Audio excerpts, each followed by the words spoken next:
Media Zushi. Media Zushi. Media.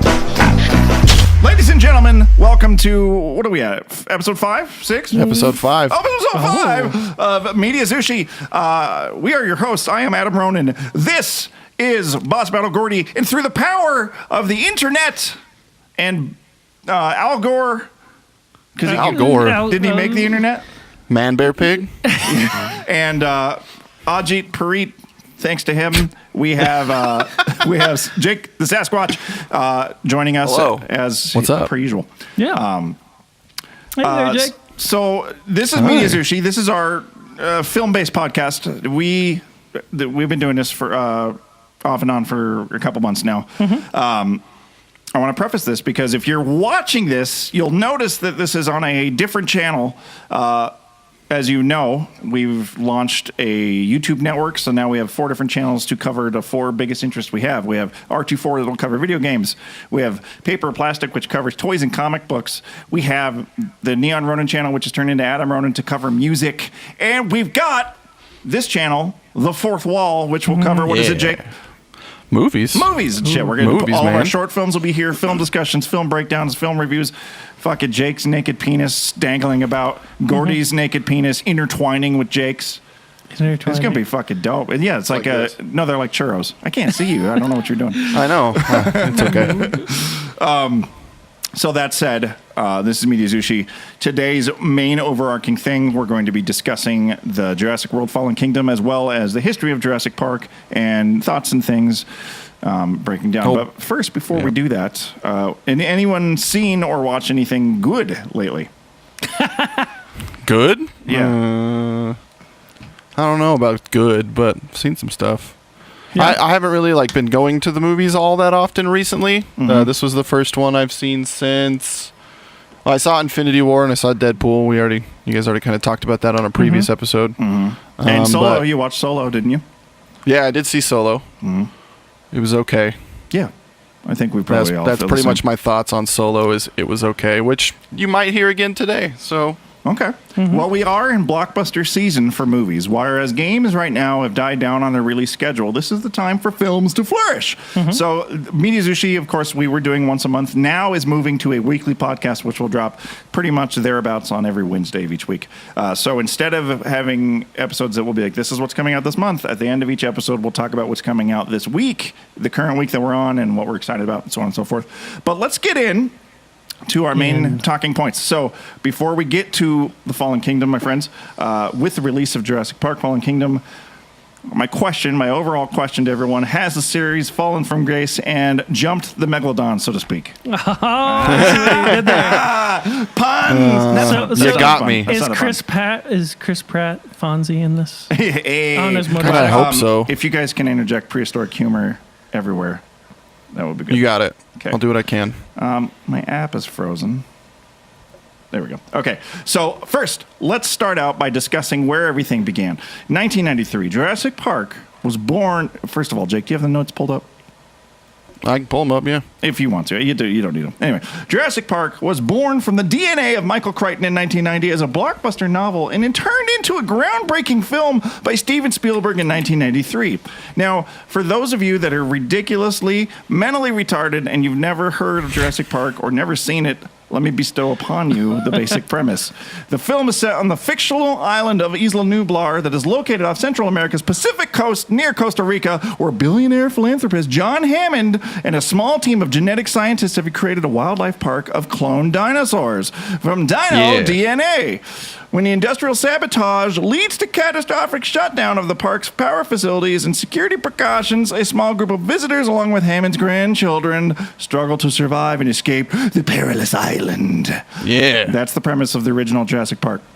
Let's dish on this for a minute because Jurassic Deep Park dish? is one. Yeah, we're gonna deep dish. We're gonna fucking dino meat ourselves. Okay. Dino meat ourselves? That wasn't a good prehistoric joke.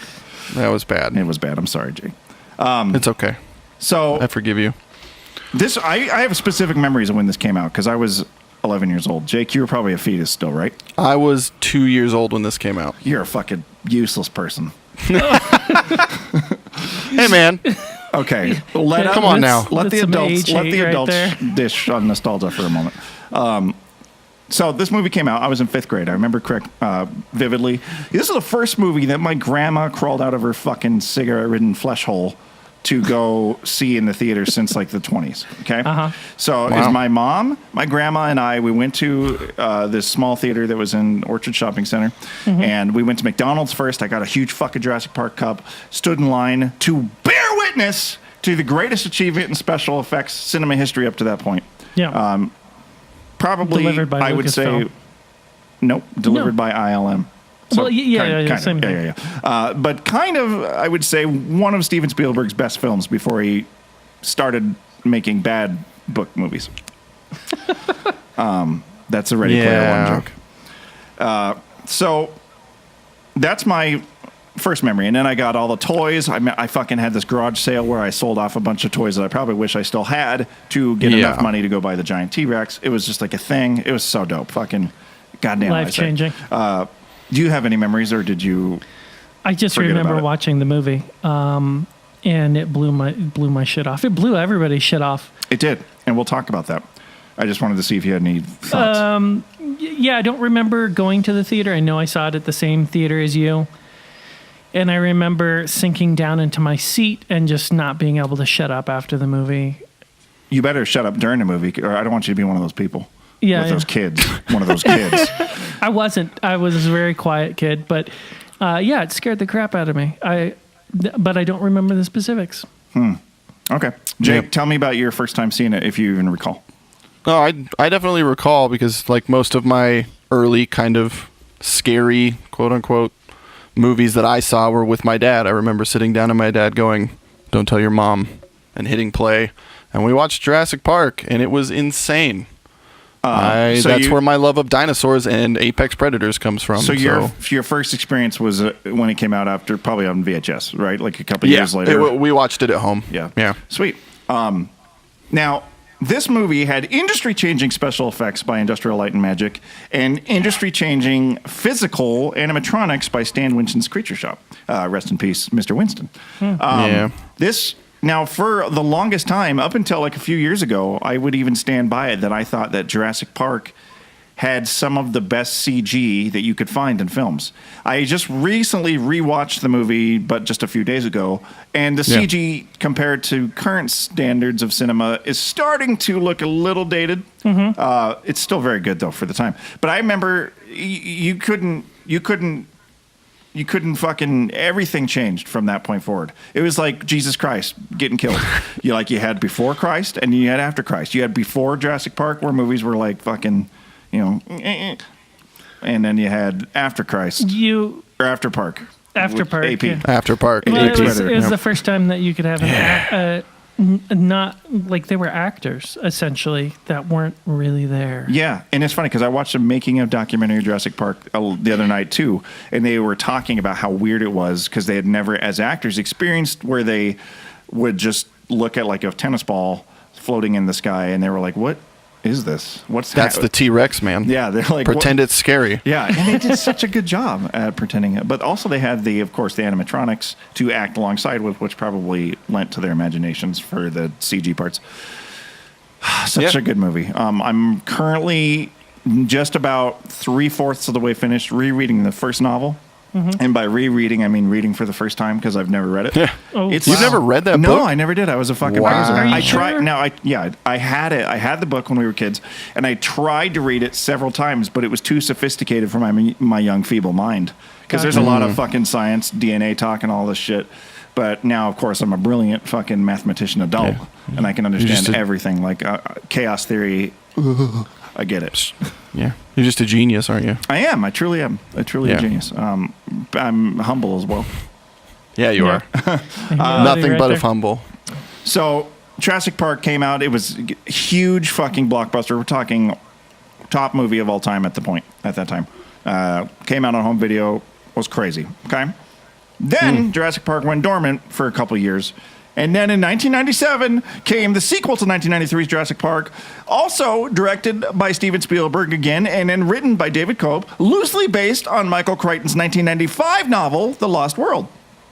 The story is set 4 years after the events of the original film and centers around fictional Central American island of Isla Sorna. This is the neighboring island to Isla Nublar, off the Pacific coast of Costa Rica. This is where clone dinosaurs that were made by John Hammond's InGen were roaming free in their own ecosystem. Learning that his nephew, who took control of InGen, is planning to capture the Isla Sorna dinosaurs and bring them to the mainland. Sounds familiar. Weird. Yeah. Hammond sends an expedition led by Dr. Ian Malcolm.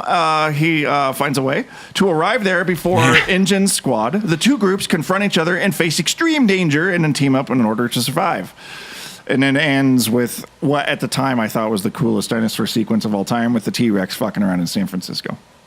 Oh, yeah. A little bit of kaiju-y. Now, when this movie launched, it at the time had beaten Jurassic Park and had the biggest opening weekend of that date. Does it hold up in retrospect?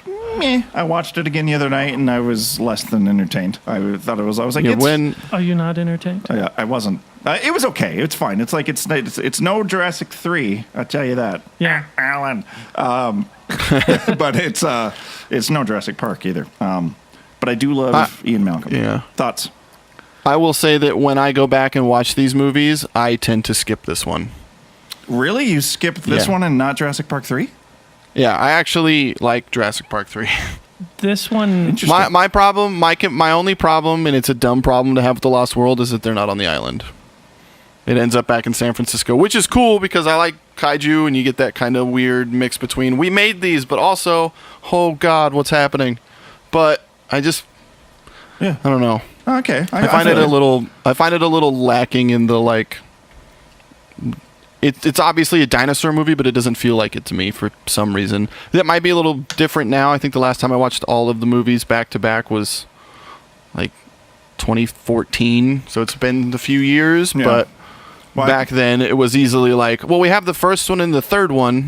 Whatever, it'll be fine. Well, I can tell you that it doesn't hold up. So if you didn't really like it then, you're going to like it less now as a full-functioning adult, I'd say. I will tell you a story that Gordy can corroborate because we went and saw this movie together. I remember seeing it in the theaters for one very specific reason. So Gordy and I go and see the movie. Gordy is not a very jumpy person. He doesn't get frightened by things. He is an emotionless husk of a man. And when we watch like horror films and stuff, he just sits there stoically bored to death. However, there was this part in the Jurassic Park: The Lost World. God, I hope I'm not mixing up stories. But we go with my mom. My mom takes Gordy and I to see it. And we're watching there, and first of all, there is a scene where the girls fucking trying to dig a hole underneath the door, the little black girl, and then a fucking raptor sticks his head under the door, and fucking my mom like stood up in the middle of the theater. She's like, "Oh shit!" It was great. Okay. Gordy still sits there stoically. Like, it's not frightening. He's just like, he's bored. He's like, dinosaurs. And then, later part in the movie, the heroes are walking through this rundown little part of the island. There's a dangling light bulb that's hanging by its little wire. And then the light bulb goes out. Fucking Gordy just like, just jumps like a fucking... And I was like, that's what fucking scares you? The light bulb? You fucking... Yeah, a light bulb scared you, but a velociraptor was... You were just like, man, fuck it, man. I can fight that thing. I don't know why. That's one of our... I have a great deal of film memories with Gordy, Holy Rusty Metal Batman. But that one is one of the things that sticks in my mind. Yeah, that one pops out. Because that scared the shit out of me. I wasn't like, you know, sometimes you're like, you jump when something happens in a movie. Like, I had a full body, like, convulsion. It was like somebody was underneath the seat and, like, shoved their finger in your asshole.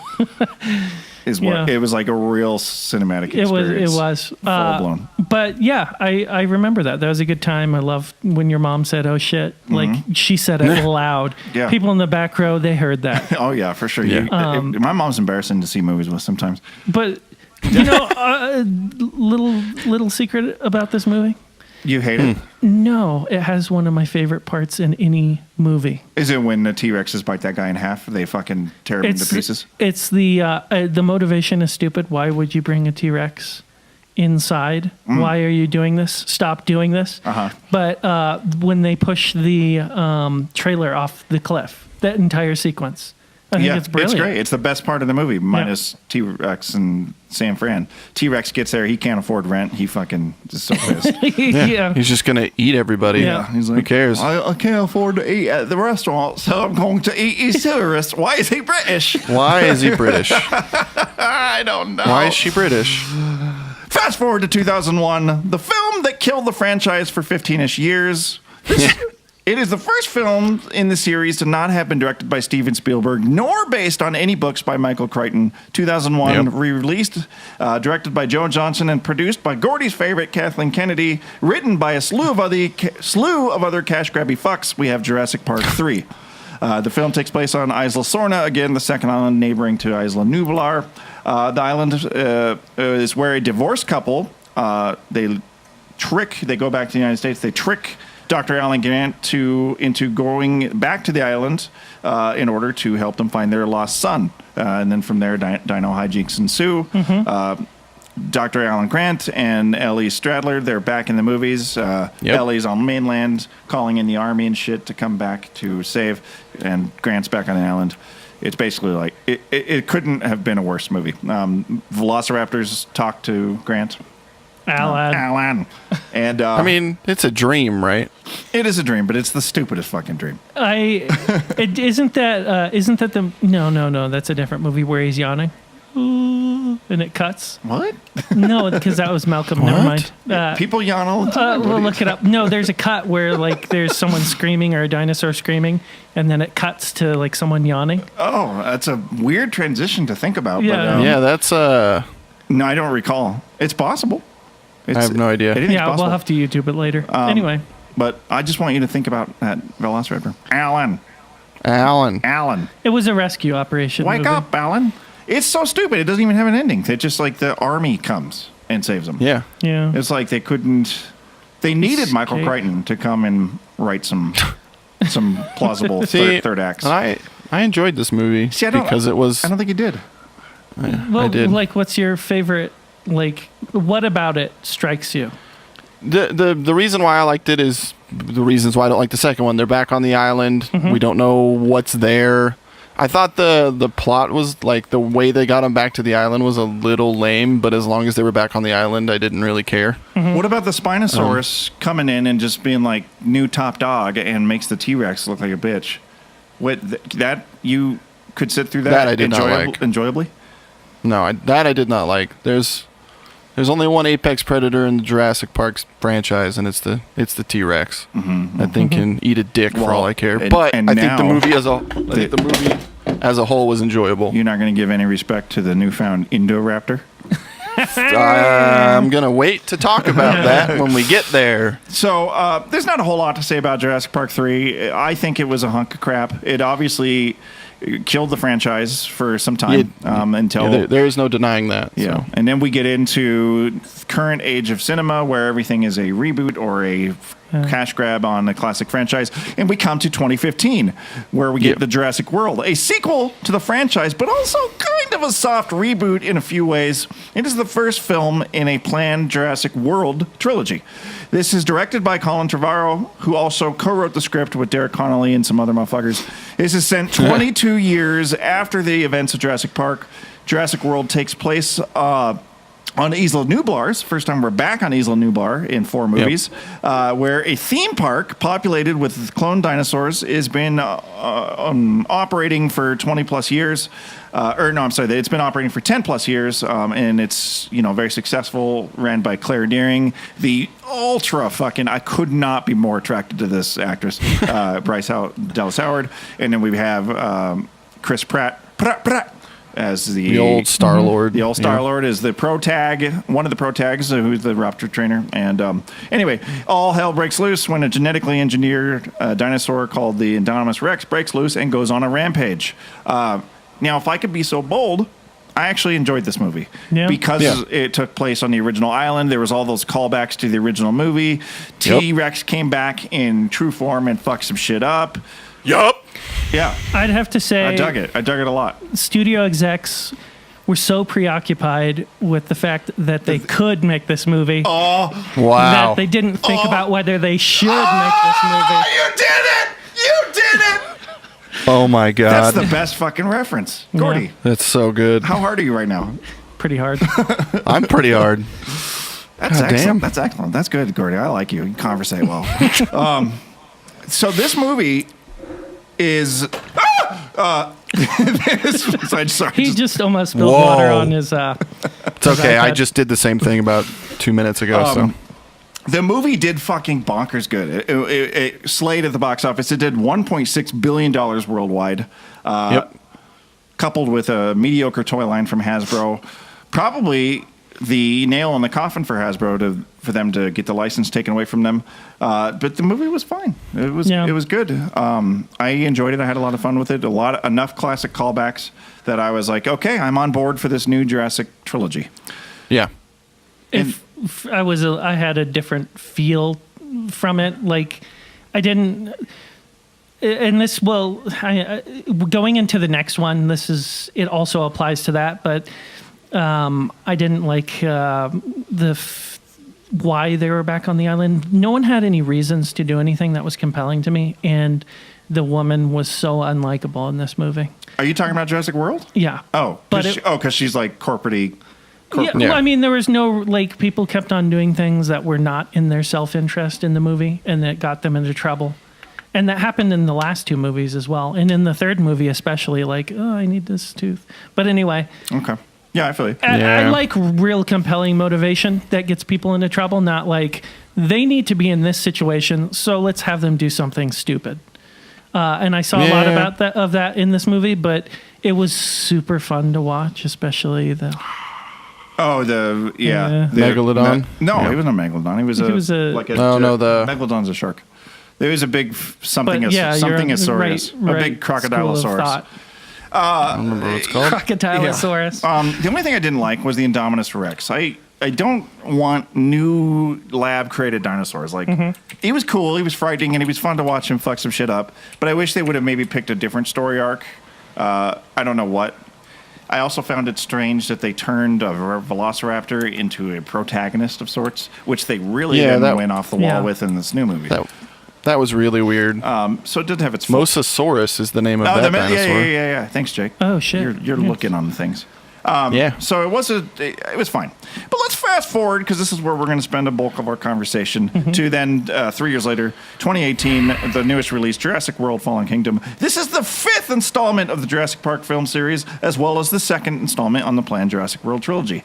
This time, however, we have a film that is directed by a first time to the series director, J.A. Bayona, with Derek Colony and Jurassic World director Colin Trevorrow both returning as the writers. Trevorrow and the original Jurassic Park director Steven Spielberg acting as executive producers. This coupled with Ready Player One have shown me that Spielberg maybe has lost his touch. Yeah. Which is a shame. Anyway, so the story of Jurassic World Fallen Kingdom, by the way, spoilers all abound. We don't... Spoiler town. This is how we rock. Spoiler bomb. Set, we're back on the Isla Nublar. This is where Jurassic Park took place. This is where the first Jurassic World... for a tiny bit of time, and then the rest of the movie is back on the United States, basically in a mansion. But this follows Owen Grady and Claire Dearing back. They're trying to rescue the remaining dinosaurs on the island before a volcanic eruption destroys it. And in the battle, then they go back to the United States with the dinosaurs into a mansion to battle cartoon characters, trying to auction off the dinosaurs to other cartoon villains, and then also a clone girl. Yeah. That's the plot. Yeah. Then also the shoehorned clone chick. Yeah. The movie is somehow, behind all confusion, slaying at the box office. Moviegoers not knowing shit when they smell it, apparently. The movie so far has pulled in, at the time of this, is $826 million and counting. Jeez. We're looking at another $1 billion movie. Discuss! Well, first and foremost, I just have to say, things don't have to be good to make money, apparently. They just need good marketing. And you know what? I went and saw this movie. I wanted to see this movie. I had a bad feeling about this movie. But dinosaurs. That's the thing. Yeah, man. And I told both of you guys before, I was like, I don't care how good it is. I just want to see dinosaurs doing dinosaur shit. Yeah. But then I go see a movie with it. The only part of the movie that's worth watching is dinosaurs doing dinosaur shit, and I was unsatisfied. So I guess I do need some plot and some character development and I mean, likable characters. It's easier. I think it's easier to talk about what was good in this movie first because there's not a whole lot. But there are some things. It looks really good. Like, it looked phenomenal. The dinosaurs looked good. You know, holy shit, did they look good? The J.A. Bayona did some incredible cinematography. There was a lot of really unique shots, some interesting camera panning that took place in certain sequences, and just some really excellent, I want to say, monster movie shots that I was like, that's a cool shot. That's good. The CG is top fucking notch, with very little points where I was like, that looks shitty. And the animatronics, I think, were the biggest hero of this movie because they went back. They used a lot of physical animatronic dinosaurs, and it was like, holy shit. I didn't know that. You could have told me that it was all CG, and I would have believed you. Yeah, see, and we're at that point. That's crazy. Yeah. So obviously the sequence in when they're on the boat and Blue, they're trying to do surgery on Blue. That was a full animatronic dinosaur. Controlled, and like its facial movements, the eyes, that was all real life. Jeez. Then when they go in there to get the blood out of the T-Rex, that was a full animatronic Tyrannosaur for most of the scene. Dumb shit happened. Up until he jumps between the jaws and shit. But holy fuck, like, you were watching that, and what I wouldn't give to be Chris Pratt for so many different reasons. But that whole scene, like, as an actor could you not feel like you were working with a Tyrannosaurus Rex? Right? No shit. Like, right? the skin right there, the scars from being up close to the scars and shit, seeing the eyes move and stuff as eyes really do move. I was truly impressed with a lot of the special effects in this movie. Yeah. Oh God, it was too bad that very scene was hot visual. garbage. The scene was hot garbage. The plot movement there, needing the blood. Yeah. There was nothing that wasn't garbage about it except for the plot or the props. That's weird. It's like, so visually you're bombarded by like this stunning imagery of like dinosaurs and smoke and all this shit. Yeah. But as the plot comes at you, you're like, Oh, because it's, he did it again. Another reference. Wow. I think that because it hits your brain and your brain's like, why are they doing that? Yeah. Well, so obviously, as you guys know, this is part of a trilogy, and I think this whole purpose of this movie was like, how can we get dinosaurs to the mainland to set up for Jurassic Park World 3? It's the same problem. Oh, sorry. Lost in Las Vegas. Probably was. But fucking. It's obviously, well, we'll get into this later, but what's next for the series. But obviously, the next movie is going to set up where I think it's going to look like a Planet of the Apes situation, where it's going to be a time skip. Dinosaurs are going to be all over the world. I think you're right. Whatever that's going to be. See, and that. So. Oh, go ahead. Go for it, Gordy. Well, I think I see two emerging problems in movies happening here. One is they have to getting from here to there. We're getting like everything is the subscription style storytelling, where they're just trying to get you from here to there with a lot of the content, and they want to string you along so that they can have a trilogy, quadrilogy, a universe. And so that's taking its toll. And then the other thing is that I see a lot in script writing. This happened in The Last Jedi. And you know, when you hear interviews with RJ, Ryan Ramsey Johnson, which is mean, sorry. Ryan Johnson had all of these images in his head before the movie came out, before he had a plot. And what he did is he strung all the images together and created a story around it. And I get that feeling from this movie that had the dinosaur and the dock, that had all these like visual wonders that, you know, popped into someone's head. And instead of letting a story kind of flow out and writing what they want to happen, having objectives, having character motivations, they just create this imagery and then like frickin' cobble it together. Yeah, you're not wrong. Let's talk a little bit about some of the misfires in this film, which were, to me, of course, even though it sets up the next movie in some positive ways, I feel the misfire that primarily exists is the whole bringing them to the mansion to sell them to these fucking cartoon villain characters. Yeah. I say that because they were all very like, oh, I am a fucking Very Russian spy. stereotypes. I like how that guy said millions. It wasn't million. Millions. 20 million. No, it was 20 millions. Yeah. Yeah. $24 million. Was he Austrian? God. Yeah. And then here's the thing is I don't like, this bothered me in Jurassic World as well. They've taken Henry Wu's character from the very first movie where he is I wouldn't say heartwarming, but he's just a scientist that sees the world and the future in a technological way of what they can be, and he's done some things.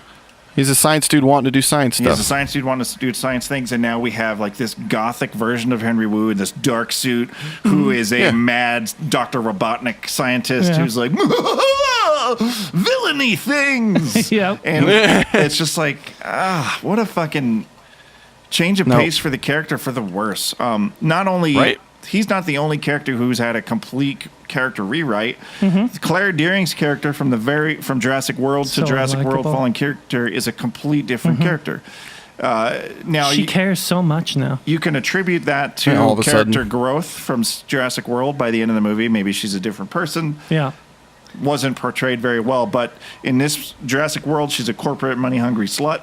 In this movie, she is a go. I'm a activist. I love animals. Save the dinosaurs. It's like, no, you love money.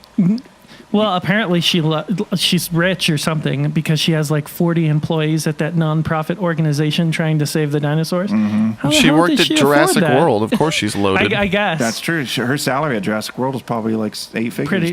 Pretty nice. Yeah. Yeah. So she. I mean, did you see those coffees she brought in? That was primo fucking coffee. Like, and she primo and I also coffee. thought, I was like, what a fucking stupid bitch. She brought 4 coffees to the office of like 40 people, and it was just like, what? You're going to put them down and let them fucking fight to the death? Yeah. Fight for it. We're trying to talk about dinosaurs, not coffee. Yeah. Get your coffee. There's 4 of them. Figure it out. I don't know. She was so nice, and she cared so much, and she was so more likable in this. She was such a giant piece of shit. But she was...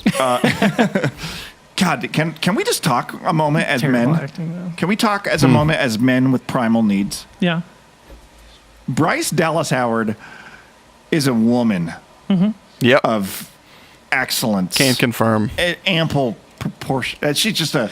She's got nice skin and face and all the things. Yeah, even Chris Pratt mentions it. Oh, your skin looks nice. Yeah. You fucking a dermo?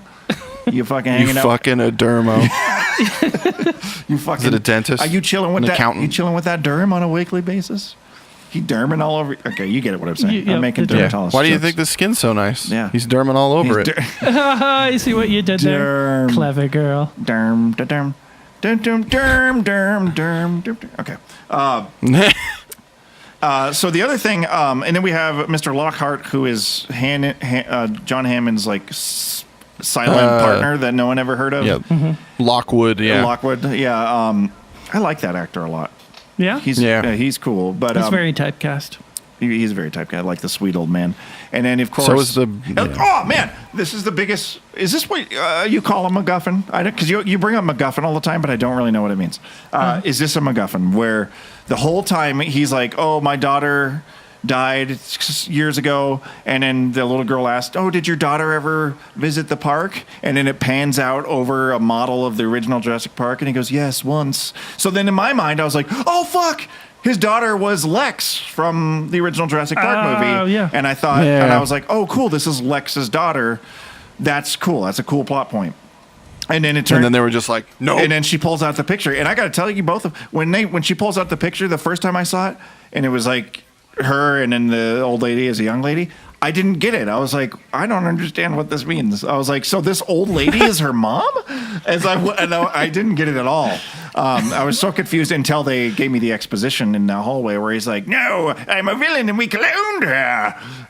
And then I was like, oh, she's a clone. Yeah. Oh, that's stupid.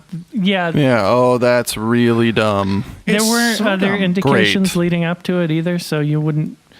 I mean, I kind of knew it was coming, but because of a spoiler. What? Spoil? No, there You was saw a there was a spoiler? spoiler, and so I knew there was a clone in the movie. And Oh, then 'cause when I saw told the you? picture- Was it you? Yeah, Oh, okay. because at the time you were like, I'm probably going to was- skip it. And I was like, well, let me tell you what happens. Yeah, but then the dinosaurs, and I had to go see it. Yeah. Dinosaurs, man. Yeah. Yeah, MacGuffin is like Is that every is that a episode MacGuffin? of G.I. Joe. It's like the nuclear bomb that they have to get, or the magic wand, or the gauntlet in Infinity War. That is the plot device. Oh. The thing that will cause all the destruction or save everything. So she is the was a MacGuffin because she caused the world destruction by releasing the dinosaurs. Correct. She hit that button because she's like them. Fuck! Okay, I got to tell you. So when we were watching the movie last night, we were watching a movie last night, and when at the end when she presses the button to let the dinosaurs out, and then it like pans over to her, and she has this fucking jiggly dick face, and she's just sitting there, and she's like, "I had to. They're alive like me." Like I wanted to audibly just be like, like in the theater, like it's so bad. It just was quiet. I looked over to Gordy and I was like, and, there's no more cringe-worthy movie moment in the last like 5 years than her sitting one there right there. shivering Yeah. and looking like she's got a fucking stick jammed up her ass and being like, I had to. They're alive like me. So, if that scene, if she had walked up to it like with like a steely look on her face, a steel look of like determination, and she pressed the button, and then she was like, didn't "Fuck say these anything. people." She didn't say anything. Would that be better for you? Because then you would have to think as a person, oh, she's paralleling herself with the dinosaurs. She's a clone. She's coming to grips with it. Is it just the fact that they spelled it out that drove you crazy? For me, that would have been exponentially better because I am an intelligent person and I can watch a movie and understand the meanings behind the actions because I've paid attention to the character motives. The average fat fucking slob that goes to Walmart and picks out their snacks and then goes and gets 6 tubs of popcorn and is sitting there being like, oh, fucking dinosaurs, gee. They, of course, need the exposition. And because of those people existing in my film space, made me cause that to hate that part because it was like the performance was terrible. The need to say that was terrible. And her fucking look on her face. God. Yeah, it would have been much better if it was just like you heard her press the button and they look over and she's just like, and then fucking cut. Yeah, it would have been way better. Yeah, I agree. I think that poorly executed exposition is ruining movies very badly. And it's just like, and this movie is loaded with it. And then I get that we're living in an idiocracy world where we are literally surrounded by a planet of imbeciles. Mm-hmm. So it's like you have to do it for people to understand the story because people are so stupid. Yeah. But and I also here's the other thing. Why can't they come out with a cut? You should be able to go to the theater and see, and pick between 2 versions of a movie. A movie Jurassic World for the regular audience and in Jurassic World for people who appreciate film, where it's a completely different cut of the movie with no exposition that's unneeded, and it could just be like you and me and like 3 other people in the theater watching the film that's intended to be told, and then all the fat fucking Walmart slobs go see the other film. Well, I'm going to tell you something that's going to break your mind. It isn't just fat Walmart slobs. And they're Kmart slobs too? There's that's a real low Sears. The worst kind of slob. So there Fucking is Sears. there's an international market now, and they're dividing. A lot of exposition is included in movies and they're starting to write movies with the sole purpose of reaching international audiences. So they have to include things that people from other countries simply can't relate with or understand. And they have to spell it out because, like, translating into Chinese, certain things, it might not equate. So a moment of exposition where they can explain it is important. And so the international I get that. fuel is ruining movies I guess I also too. feel like they could just release the same cut of the movie, but then in parts that need exposition, they could like pause, have like a dude pop up on the film and be like, okay, so here's what's happening. Well, they could make It's international John Hammond cuts. popping up John with a little Hammond DNA comes guy. up and he goes, oh, Dino DNA. She had to press the button because she too is a clone alone and identifies with the dinosaurs. Is what they Just fucking zips off. yeah, is what they could have done. Why don't they do that for international films? They Gordy? could just make international cuts. That's just film extra scenes, man. They do anyway. Just stop it, guys. Mm-hmm. Stop it. So that said, so the implications of this movie obviously is Jurassic World 3. At the end of Jurassic World 2 here, we've got the dinosaurs roaming free with the world. Yep. We see the big what's the crocodile monster? The mesosaur? The Mesosaurus. So we see the Mesosaurus Mosasaurus. or whatever, Mosasaur or whatever. He's swimming in, about to eat some fucking surfers. Hell yeah. Again, really cool shot. Yeah. We see then Velociraptor about to go into a fucking suburban neighborhood and That's blue. kill some kids. Because Yeah. dinosaurs, they just need to eat. No. Yeah. Another cool shot that I really enjoyed the visual acuities of was the Tyrannosaurus roaring at the lion. That was a cool shot. Yeah, that was cool really as cool. shit. It was way cool. I also liked even though it was stupid, the brontosaur being covered in smoke, because it's like, wait, are the dinosaurs heroes? Are we supposed to feel for them, or are they the enemies? Because in the last movie it was like, oh shit, dinosaurs are going to kill everyone, and in this movie it's like, hey, feel sorry for all these And dinosaurs. I think the guys. problem with that question is the answer is yes to both of those things. They start the movie off with, oh shit, dinosaurs are dying, and then in the middle it's like, we're fucking gonna die. Look at this thing. And then at the end, and once again, it's save the dinosaurs. For movie, confusing message. You know how isn't else it? they could have saved the dinosaurs without needing to cause any of the problems that they just did? Let's say everything happened, all the dinosaurs are there, they're getting fucking, they're in their cages being suffocated by smoke. She could have first opened the fucking main doors, so the smoke gets out. And then everything's fine. Yeah. And then they could have safely transported the Oh my dinosaurs God, to the that's funny. retreat, and everything's good. and it would have been okay. Clone girl fucking jumps off of a cliff because she's a piece of shit. And everyone, oh no, but of course they are just magically her parents now. So, because cartoon guy was like, come with me, Maisie, come with me and let me raise you to be a villain. And she's like, no, I've got new parents. Exactly. Those were Because her parents, verbatim. her parents was her dad was a beaker, and her mom was like a test tube. Yeah. Her dad was Beaker from the Muppets. She had it rough. So, that said, I think that Jurassic World 3, if it is a time skip and the dinosaurs are running amok on the planet and causing havoc, and it's like a prehistoric / post-apocalyptic world, I actually think that could lend itself to a really cool fucking film. If that's how this goes, it will make this movie like an acceptable stepping stone, even though the movie's bad, but it's like we had to do all these dumb things to get to this point. I will be excited if that's where they go with the series. Yeah. But, of course, I wanted them to go so many different other places with Star Wars, and no one ever makes the movies that I want to see. So I suspect what will happen is it's going to be like a week later, all of the dinosaurs have congregated into an office building, and it's going to be just Jurassic World in an office building, and it's like fucking Dish Network employees running around and shit. Wearing suits and whatnot. What do you... Well, my problem with being excited for a third movie is I wasn't thrilled with this movie, so at that moment, for me, my suspension of disbelief is gone. And at that point, my mind says, the moment that T-Rex walks into a public area, someone's going to shove a fucking missile up its ass and problem fucking solved. Yeah. No more third movie. That's you're right, because it's not really a threat. So the dinosaurs get out, right?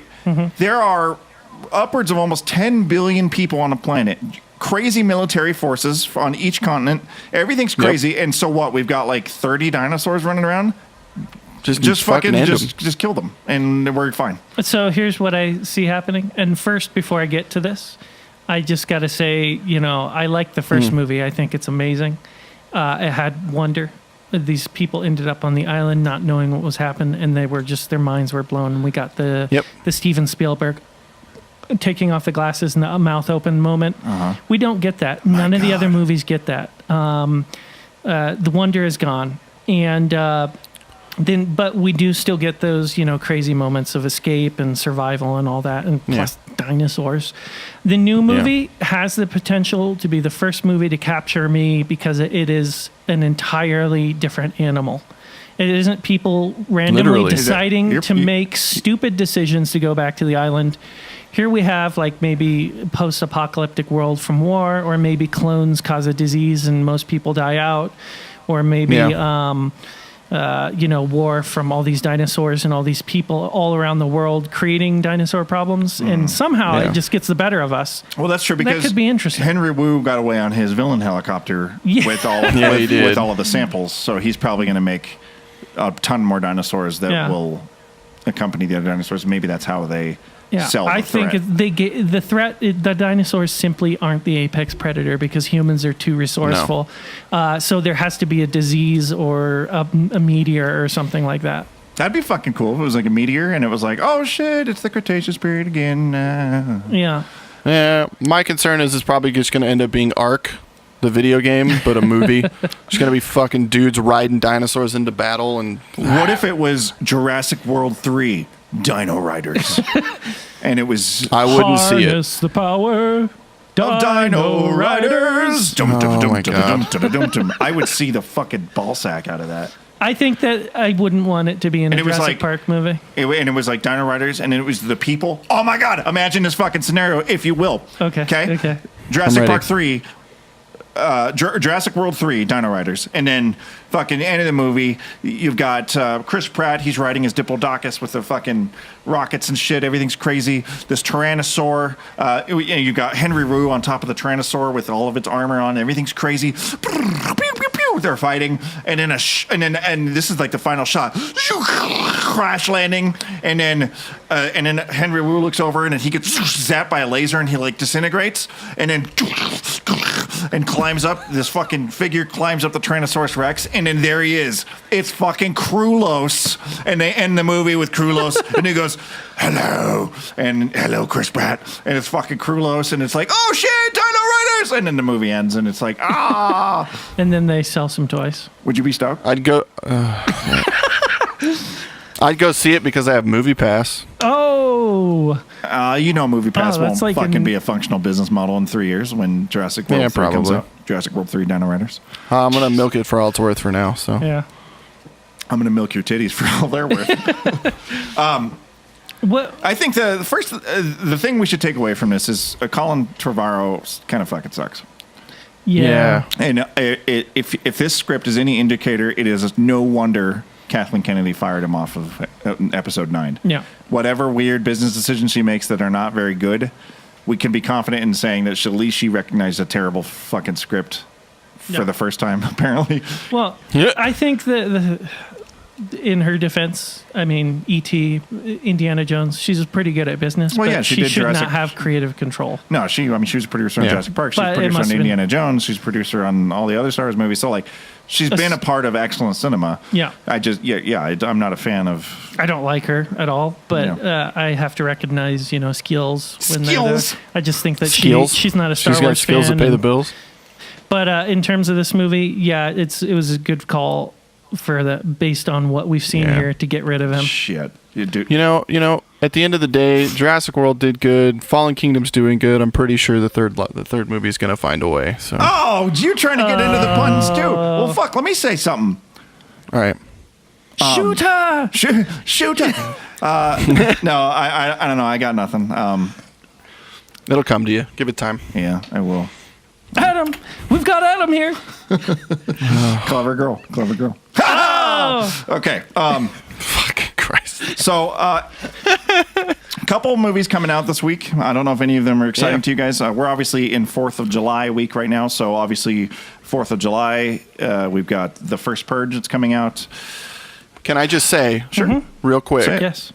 All right. I'm not. I dug the First Purge. I was like, that's a fun premise for a film.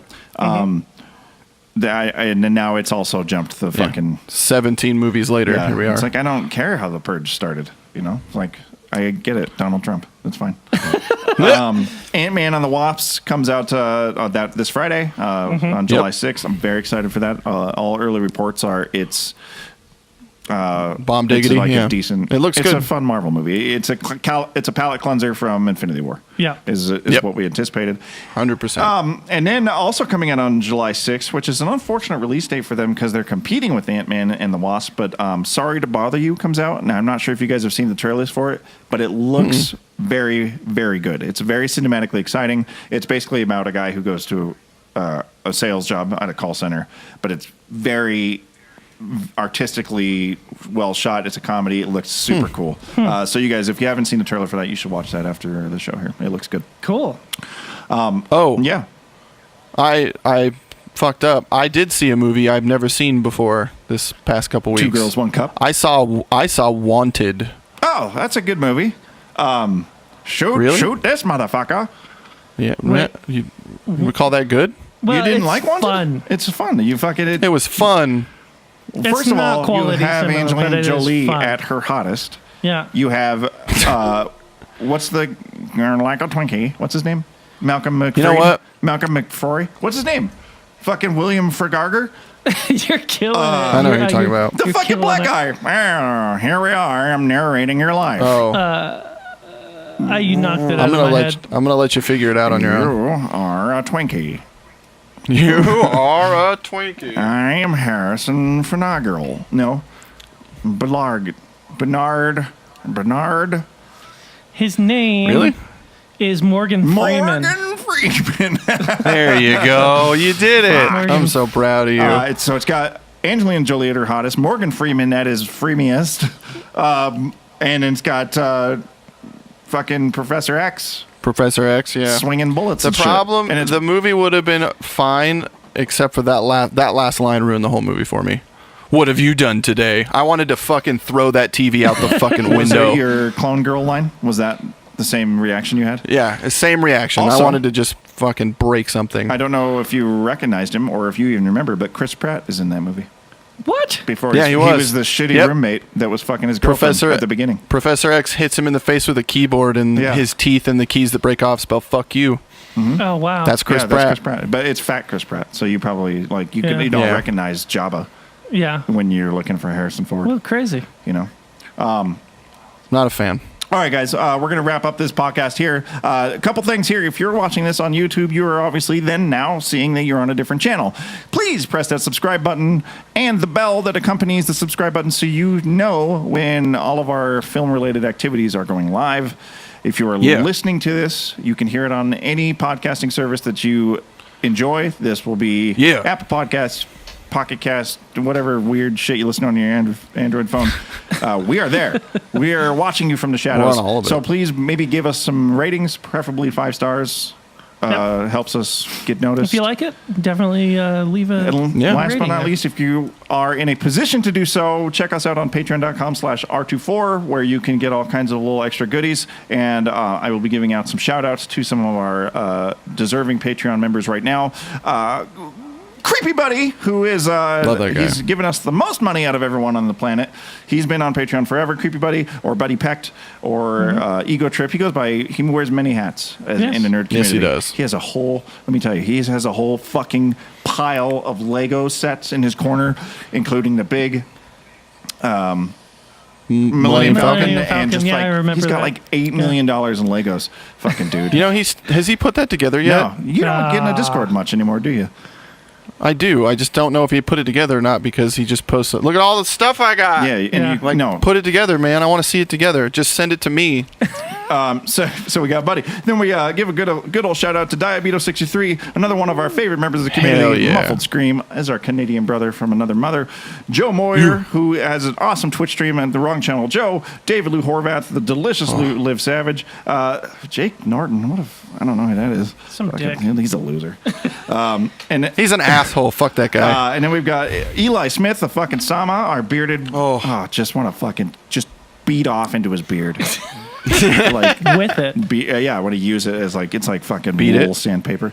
Mike Blood, Young Beat it. Play, John Lee, everyone who supports us on Patreon. Thank you so Yeah, much. And thank if you you so want much, to guys. hear your name on one of these shows or other things, patreon.com/R24.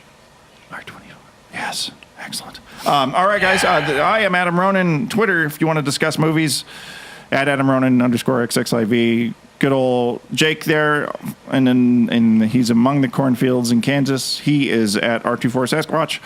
Hell yeah. Gordy Boss Battle will Gordy. ignore all of your tweets, but you can tweet him anyway at Boss Battle Oh, Gordy. please do. Maybe you can be the I think one maybe he just responsible likes for to open coaxing up me Twitter out of like my once shell. every 6 months to just see like 400 notifications. Just be like, Yeah, he's like, God damn phone it, I'm popular. He's like, I'm popular. I'm as so fuck." fucking cool. Shall we do a musical rendition of the Jurassic Park theme? I don't see why not. Which theme? The bad one or the good one? I didn't know there was a bad one. I don't like the weird like fucking in Jurassic World. Oh, where it's all It's like piano No, and no. it's loud and then it's not played anymore. in minor chords. Yeah, okay. Mama, mama, Oh, that one. Mama, mama, mama, mama, mama, mama. Ah! That was a T-Rex. Da, da, da, ba, ba, ba, ba, ba, ba. Welcome to Jurassic Park. I'm dead because I was an old actor in the 90s. Yep. They did it. He also dies in You the did book. it. Those crazy sons Okay. of a bitches. Peace There out. it is.